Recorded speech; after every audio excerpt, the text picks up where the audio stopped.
Sister Sweet for that wonderful song and the message song. Happy Sabbath, everybody. We are happy this wonderful morning as we worship God. We are here and we have this wonderful opportunity to worship God in Abu Joseph area to worship. I pray that as we have this moment to listen to the words, all of us as a listening ears. This morning we will study and I would like to share to you the part 3 presentation of Genesis chapter 25. The other month we talk about Esau. This Sabbath, let's talk about Jacob in this chapter. Let me call this in him for us. What is in him that is intended for us to learn? In Genesis chapter 25 verse 23 it was read, and I'd like to read this again. And I emphasize the words there are two nations. At first I entitled this 2 in 1. So I make it bold, 2 nations. 2 nations are in your womb, and 2 peoples from within you will be separated, and 1 people will be stronger than the other, and the older will serve the younger. The other month we talk about 1 people will be stronger than the other, and the older will serve the younger. So we talk about what makes the older serve the younger. So we learn from the point of view in Esau's life. Now, there is 2 in 1 here. First, there are 2 sons in 1 womb. There are 2 children in 1 father or mother. So that is, they are Esau and Jacob. I call it 2 in 1 and getting supposedly the lessons from this Esau and Jacob. And if we observe, they are not only 2 mentioned in the Bible. Let us also consider Ishmael and Isaac. What about Cain and Abel? There are 2. Personally, I observe this one. There is a pattern in this book of Genesis. Personal observation. The younger is God's chosen one. Well, we'll not talk about that maybe on part 5 or part 4 of this presentation of Genesis 25. The 2 in 1. But I'd like to emphasize the point from here, points to ponder. There are 2 kinds of members in 1 church. Do you believe in that? The with and tails. There are 2 children. 2. Always 2. There are 2 kinds of Adventists. Refers to the 10 virgins. They are Adventists because they are waiting for the coming of Christ. And it also refers to us. 2 kinds of Adventists. The wise and the foolish. There are 2 kinds of believers. In 1 God, we have only 1 God. But 2 kinds of believers. The genuine and the fake believers. Many times it mentioned in parables. The sheep and the goat. Both of them serve God. Both of them believes in God. But there's a difference. Genuine and fake. There are 2 kinds of people in these last days. The good and evil. Among the good, from down to up, among the good, there are genuine and fake. And it could be wise and foolish. And it could be with and tails. So how to be sure that we are on the right side? Is the question. Let us learn this morning from the life of Jacob on how to be on the right side. From Genesis 25 alone. There are many points in the life of Jacob that we learn to apply this learning to our life as Christians. But let us focus on Genesis 25. What is in Jacob, by the way? In verse 26, let us read.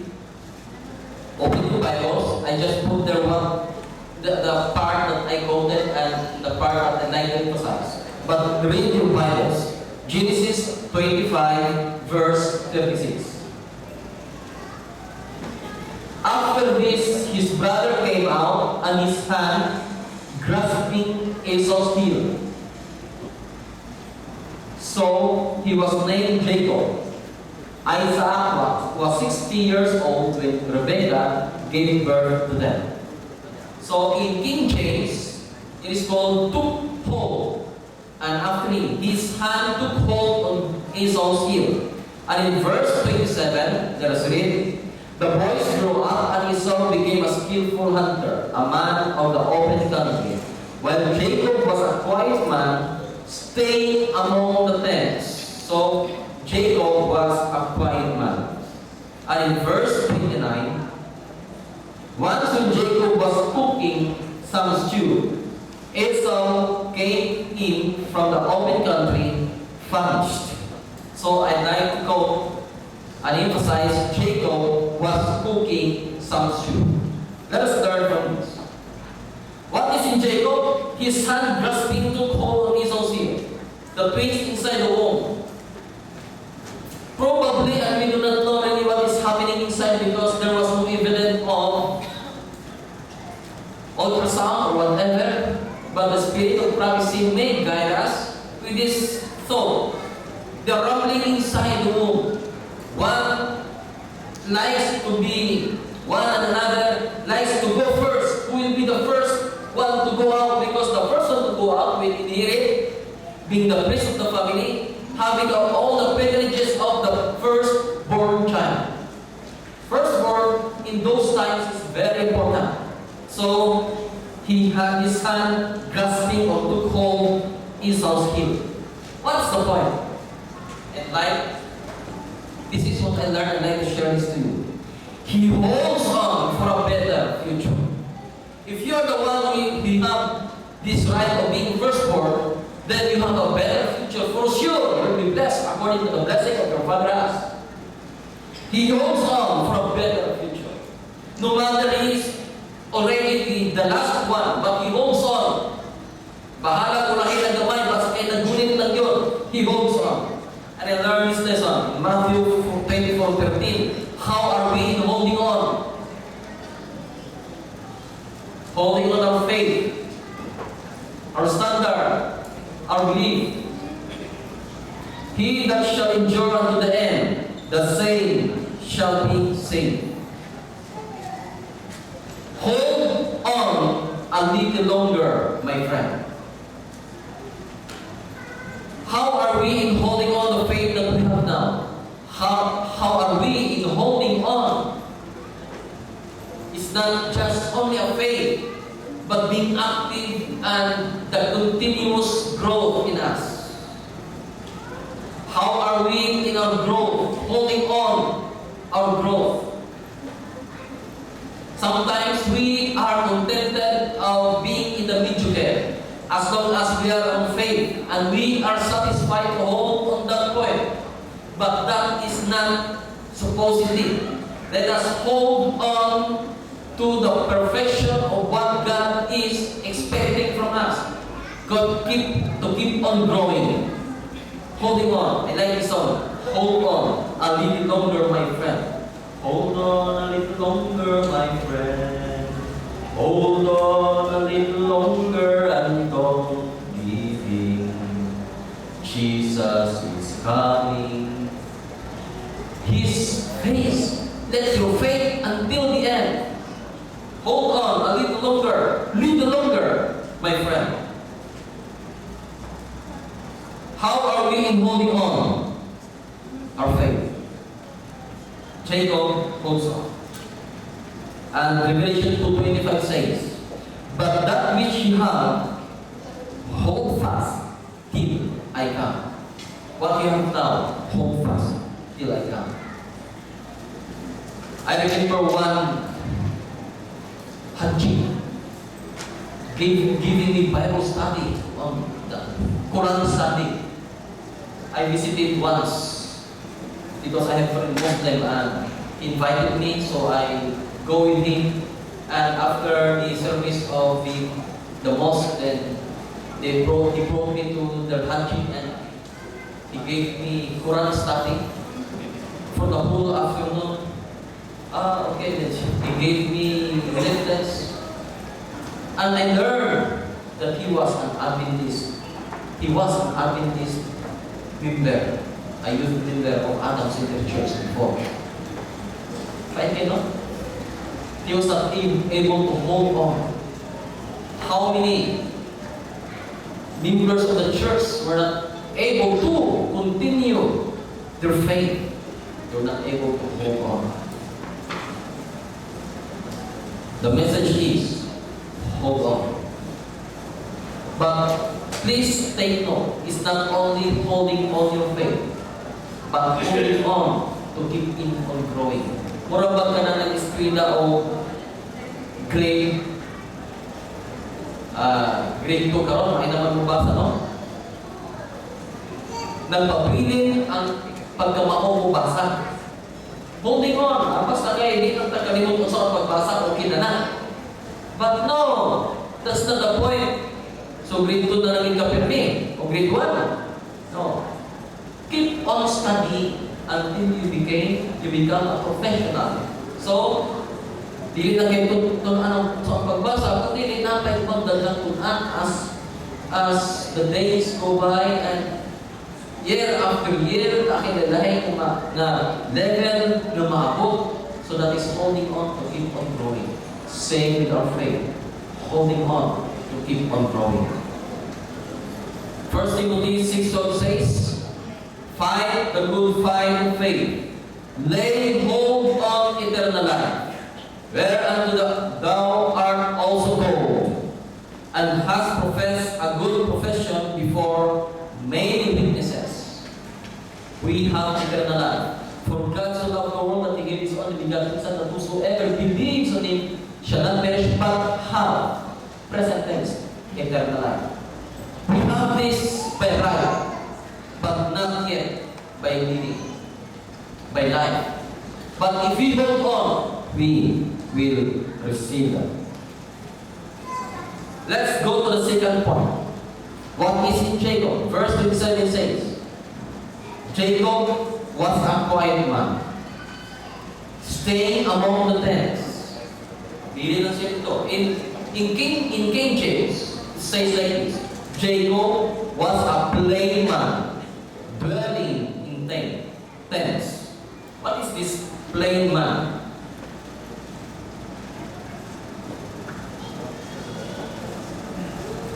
In Bible Commentary, Volume 1, page 369, he explains like this.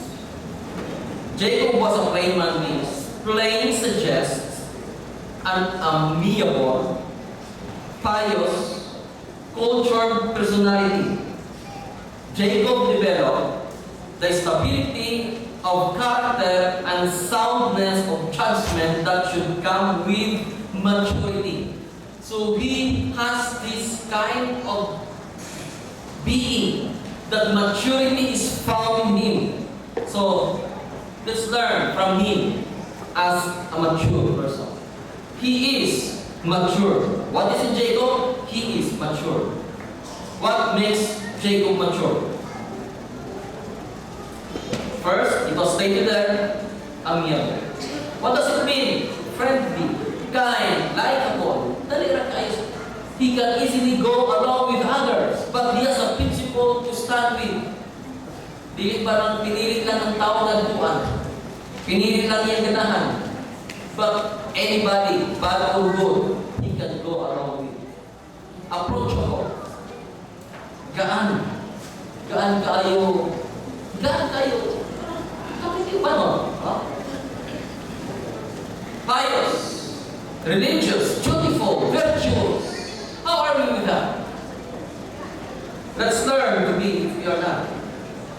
Cultured personality, refined, cultivated, educated. So we can see here that Jacob was keep on studying and nurturing himself. He kept on growing in his faith and everything that he has.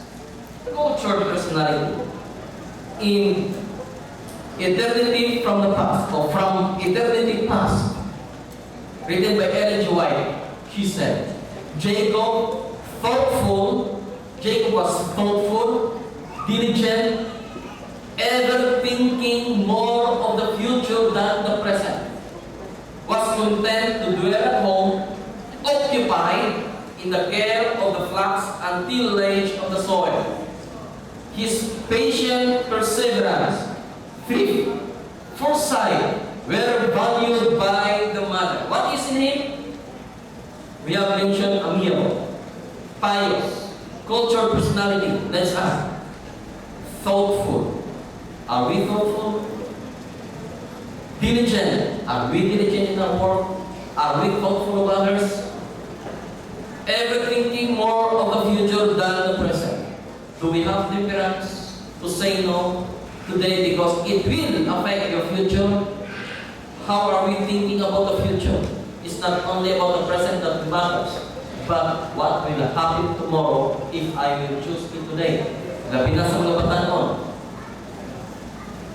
It is a temptation. Sometimes, mafocus sa mining hatong ron, pero makapit ugma. Di na sa kung mag-study karon kay Kapoy, pero pagka-ugma, pag-exam o pag-quiz, gamay lang isko. So, you are not thinking of the future. Sa mga mag-uyab, dakong tentasyon, mining, ma-enjoy ka. Pagka-ugma, disiplina. So, you are not thinking of the future. Sa mga makagunit o kwarta ng mahurot tayo, may naigas ko ron, may naibaliton ron, ipay-lipay. Pagka-ugma, wanay kwarta. So, you're not thinking of the future. Sa mga mangutang, may naikaron, utang, lipay-lipay. Pagpaningin, likay-likay, you're not thinking of the future. But Jacob was ever thinking more of the future than the present. Occupied. He has no idle time. He was occupied. How are we in our leisure time? How we use our leisure time? Ubal, gulat-gulat na lang. Palipas panahon, make sure that during your leisure time, you are still productive. Because the mature person is occupied. What kind of productive way using your leisure time? What about just give time for yourself to relax? If you are so tired, if that is just out, then have time for nap sleep. Kaysa, bakante man ko, tanaw sa kung sa diri. Your mind is not resting. Pero lisod na po na sige na pagtulog, you're not occupied. Tulog ka, nap niya, tipo hapon, pati nananap. You're making yourself idle. There are many ways that we need to consider being occupied. Patient perseverance, mapatayon, pailog sa pagpatayon, sa pagpanagan, and so on. But we can still even before birth. Jacob has this patient perseverance. But I check, ngunit existing sa iyang magulang. Thrift. I like this word, thrift. Dili ko na ingat mo rito. Kamaulang mo. Budget. Economy. Kamao mangitag pagi, dili magsalit nga sa pang budget, ako ning gastos sa unsa. Use what you have, your resources, in the right way. And he has this foresight. He can see what may probably will happen a day after. Matthew 5:48 is the call it therefore perfect, even as your Father in heaven, which is in heaven, is perfect.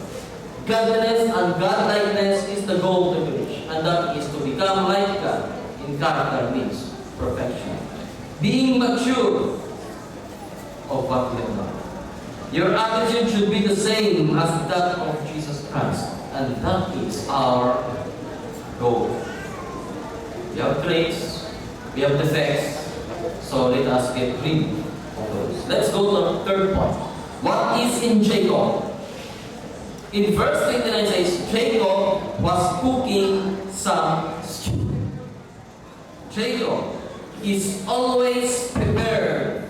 He is prepared at all time.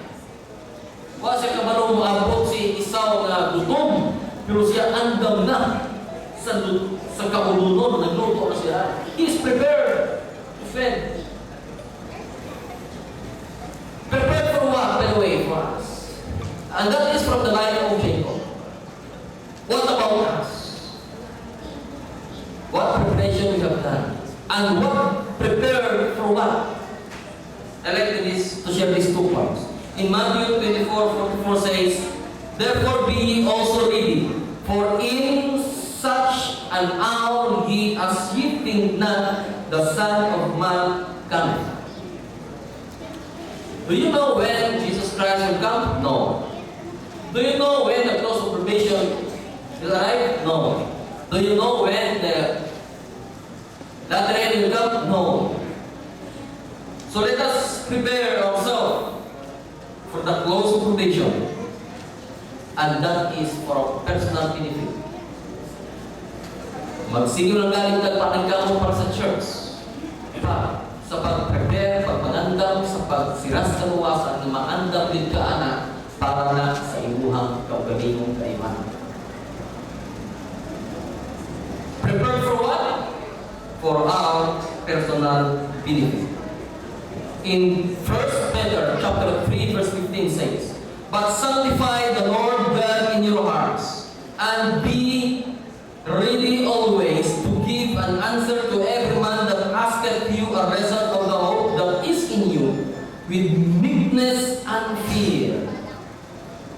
We need to be prepared how to serve others by answering them, or whatever ways that we can share. I rather say like this, prepared to minister, and that is to benefit others. So let us be prepared at all time in both areas. One, for your sake. Second, for others' sake. For yourself sake, for the sake of our personal connection with God, our salvation. For others, in ministering them, to help them also having this grace of Christ, the grace of salvation. So let's have the summary of these lessons from the life of Jacob. The learning from Jacob's life. First, hold on eternal life. Second, be mature. Third, always prepare. But if we continue the reading of Genesis 25, Jacob has also negatives in life that we need to learn from them. Since we have time, I will continue this. These are the warnings from Jacob's life. Na ako'y dili maayo siya. Of course, managitawag siya Jacob, dili pa Israel. In verse 31, let us read our Bibles. Jacob replied, First, seal me your birthright. Ibaligya sana sa kuha ang imuhang natungod sa pagkamagkulang. What does it mean? Spirit of prophecy says, Jacob improved the opportunity to turn Esau's necessity to his own advantage and proposed to feed him with clothing. If he would renounce all claims to his birthright, and Esau sold his birthright to Jacob.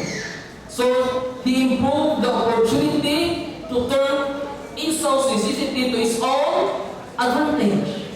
So, nangyayon siya opportunity para sa kayuhan. Let me say this way. He is an opportunist.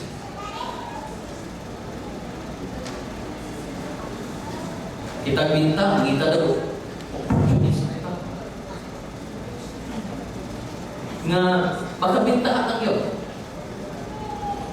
Na namaligya nga tag sa mga sampurahin nowadays. Na ako'y naduga nga kining mga makililimos ng mga badyaw, ang uban, huwag na mong limos, kitagmaan sa livelihood. Ang yata sa livelihood sa body sponsor o the government or private organic, di pagkikit sila sa sapatos na aron ibis ng mga limos, mamaligya sila sa sapatos. And that's good. Ang ilang sapatos, kung kita mismo mo assess, kung paliton magaling kayo, okay man na, ang presyo gina na araw, 250, 300, 400, 500, game sa okay, basta kuha ko galing, may nga ang presyo. Pinakabarato mo na lang galing na, siguro 200 or 150. Ang mga opportunista, ingon ani, abadyaw mani, hangyo na kung 50 o 100, musugot mani, kaya musugot magani, tagaan piso, 5. And I meet a person na iya yung gipalit o 50 o 100. And that is called opportunista. For his own advantage. Sabi lagi na, pero kabalo ka, dili fair. But you see it, you'll be benefited from this. Opportunista. Bible commentary, volume 1, page 276. Now he took advantage of what appeared to him to be a fair, though unusual, opportunity. Para sa lang ko siya fair. Actually not. Jacob's proposal was unscrupulous. It is corrupt. That's a way of corruption. And contemptible. It is shameful. It reveals as well a spirit of impatience and lack of confidence in the overruling providence of God. Similar to the manifested by Abraham in the marriage of Hagar, Jacob's conditions of sale were exacting, selfish, and bias.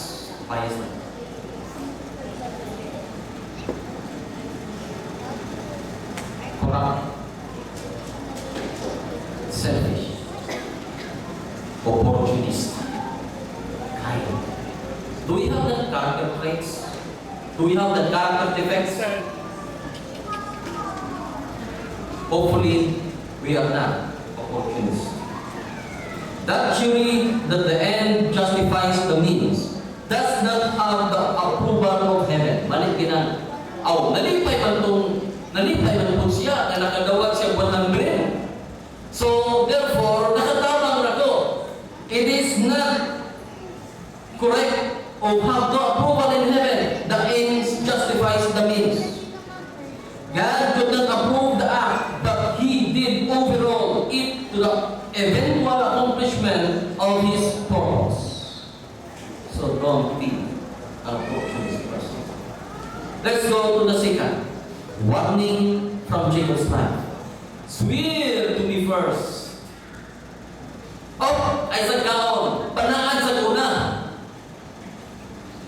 So may mapanipulation na. Bible commentary says, Jacob's conduct in that transaction is difficult to defend. His attitude and words reveal premeditation. It is a dangerous and sometimes fatal mistake to anticipate and run ahead of providence. Una-una siya, ako magkailangan. We don't know, itukanan ba kami ni Rachel, siyang mama na mahimong ginisiyang magkapanalangin, move over sa magulang. But he is running over the providence, which is the due time and without human convening. will accomplish the divine purpose. What he had done, he manipulated his own way to fulfill God's purpose for his life. In other words, Jacob is manipulative. He manipulates it para lang matuwa niya ang gusto. Para matanaw niya, para miskayuhan po, tanaw ang gihimo ni Jacob. Para ni matuman ang sumala sa gibratisay, sa buntis pa sila. Nga siya ang rule over, magdadawat sa panalangin sa birthright, o iyang kimanipilar ang tanan. That is a good ending. But the means is not good. He do it by manipulating. What the Bible commentary says? It is a dangerous and sometimes fatal mistake.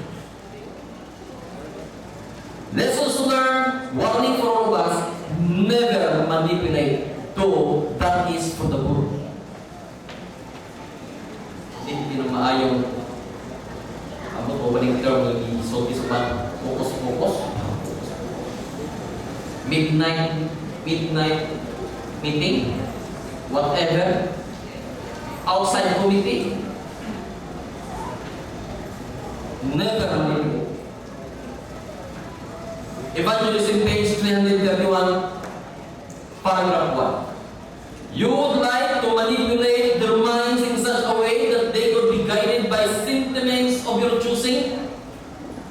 But God forbid, in fastening minds to yourself, you lead them to disconnect from the source of their wisdom and efficiency.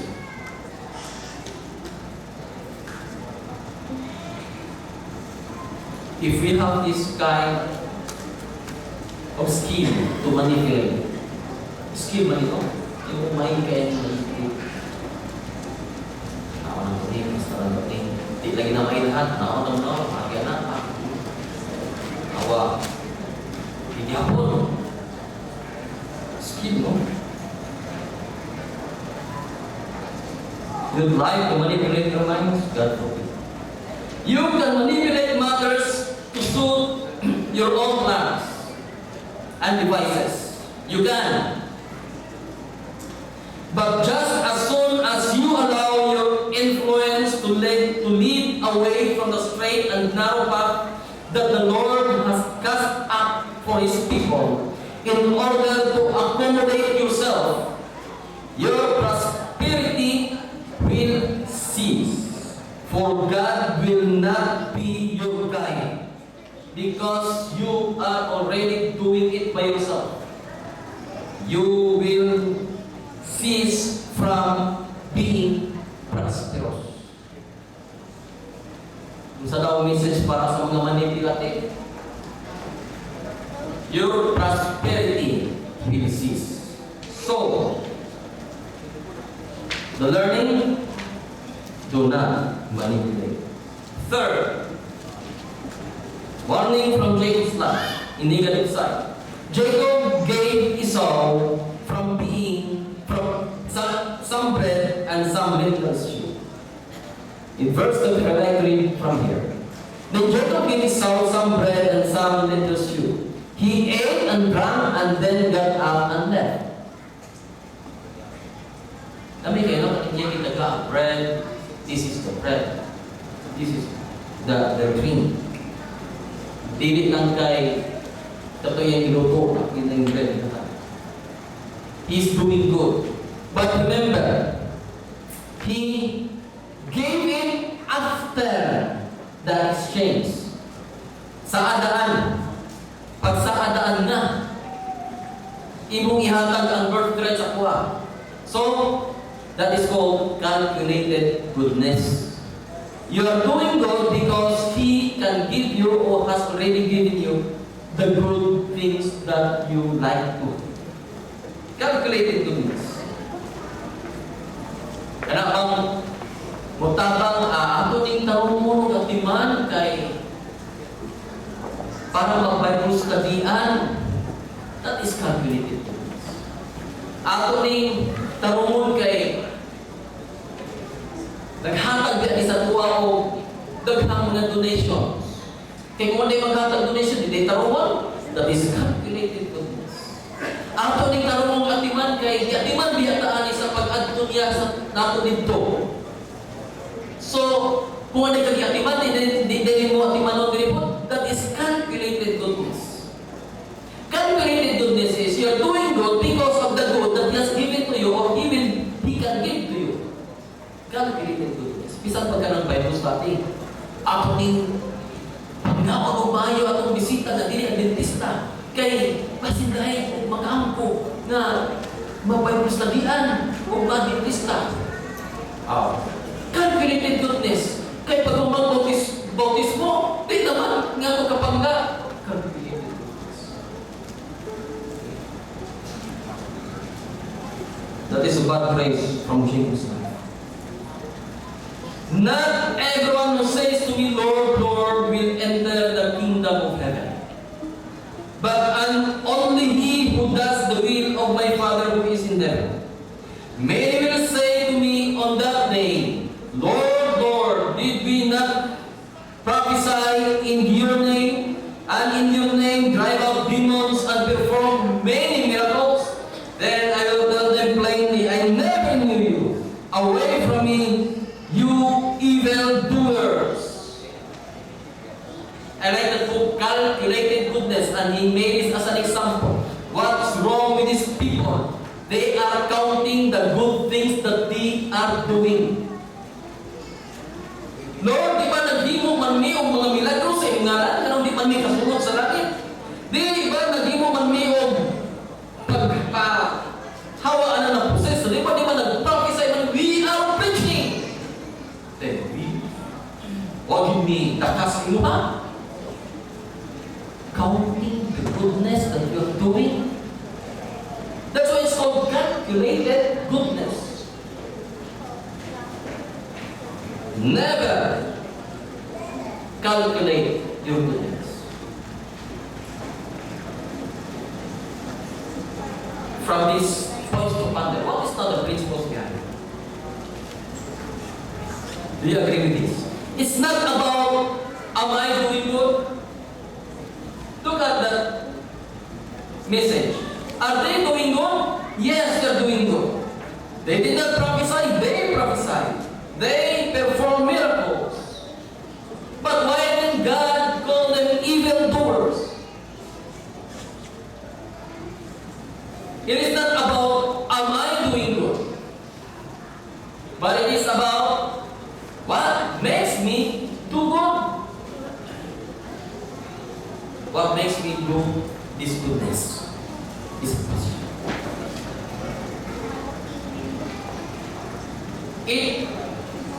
If you do good and to be better than others, that is what drives us to do good.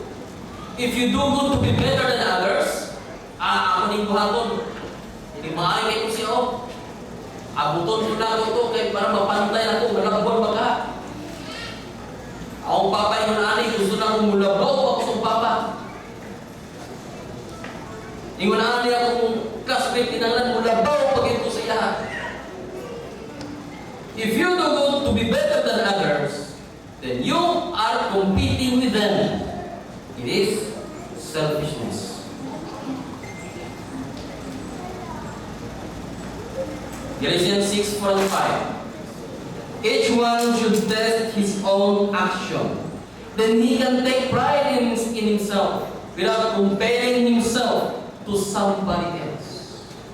In Desiderata and Light Station, do not compare yourself with others, because if you will compare yourself with others, you can find bitter or better person.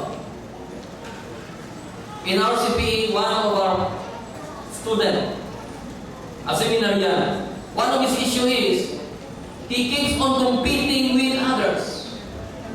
Because he cannot compete with others, then he became less motivated. Because no matter what he do, he can never compete with them.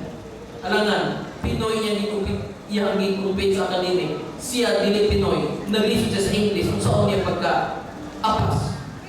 Ingon pa niya. Tama-tama na lang din kayo sa manikam mo. You see? It becomes, what you can find to others is better, so that makes him bitter. What then kumulabaw ka sa uban? Sikat, pamati na. Selfishness. It's all about you. So, we found out that it was coming from a middle child syndrome. An issue coming from his childhood, that he always competed with his siblings.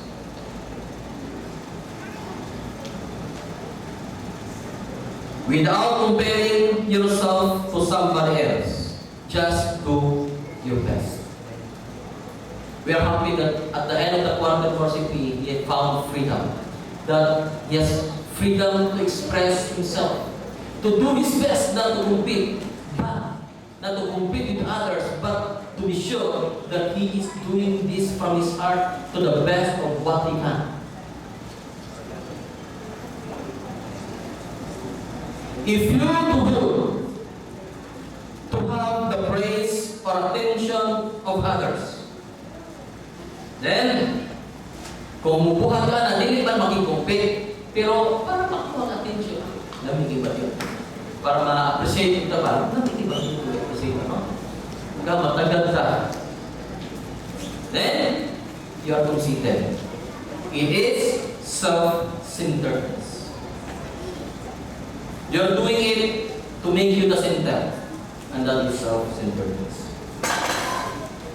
Matthew 6:3-4 says, "But when thou givest alms, let not thy left hand know what thy right hand doeth, that thine alms may be in secret. And thy Father which sitteth in secret himself shall reward thee openly." Ay na lang, paako nga makitaan ka. Just do it by yourself. If you do good because you already receive or will receive favor from others, then your goodness is for your own. It is calculated goodness. Calculated. Hindi na calculated. Calculated goodness. ED. So this is the right paradigm of goodness. In John 14:15 says, "If you love me, keep my commandments." We are aiming to do good and to be good. We are hopeful that we follow this paradigm. The foundation is John 14:15. If you love me, keep my commandments. So love is the foundation of obedience. Love is the foundation of doing good to others. So you are doing good because you are good. Because it is coming from your heart. That is the love. So you are good because your heart is good. Your heart is good because love is in your heart.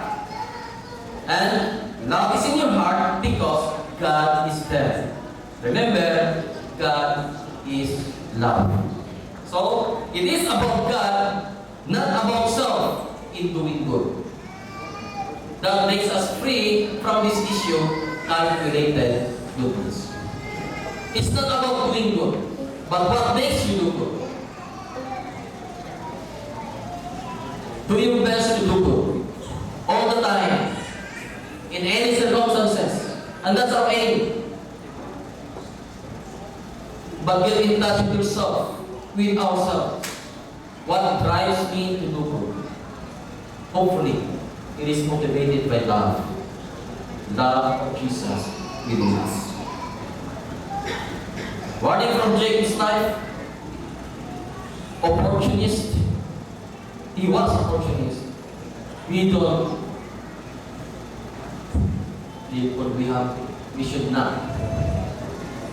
Kinahanglan pag kinabuhi ta nga dili mga opportunista. Di kaya nato o di nato bahaton ang pagka-manipulator. O pagbuhat nato maayo ato siguro nga wala ta nagagalin. calculated goodness. Lessons from Jacob's life in do's and don'ts. To review all from the beginning. There are negative, there are positive sides from him that we learn. Hold on the eternal life that Jesus Christ has promised to us. Let us be mature and always prepared at all times. Don't be opportunist. Don't be manipulative. And don't calculate your goodness. Let us reflect ourselves with this question. Am I spiritually mature enough to hold on to the hope of eternal life? We found the truth. But are we mature enough spiritually to hold on to what we receive? Am I always prepared for the unexpected close of vision? Are you prepared? Am I prepared? What negative traits in my character that I still believe? These negative traits may make us unprepared. And lastly, how willing am I to surrender my negative traits to God? We may determine or identify that flaws, that issues in our lives. Others may already told you, but there's difficulty of accepting them. Do not wait to learn it in a hard way. So question yourself, how willing am I to surrender my negative traits to God? God is there willing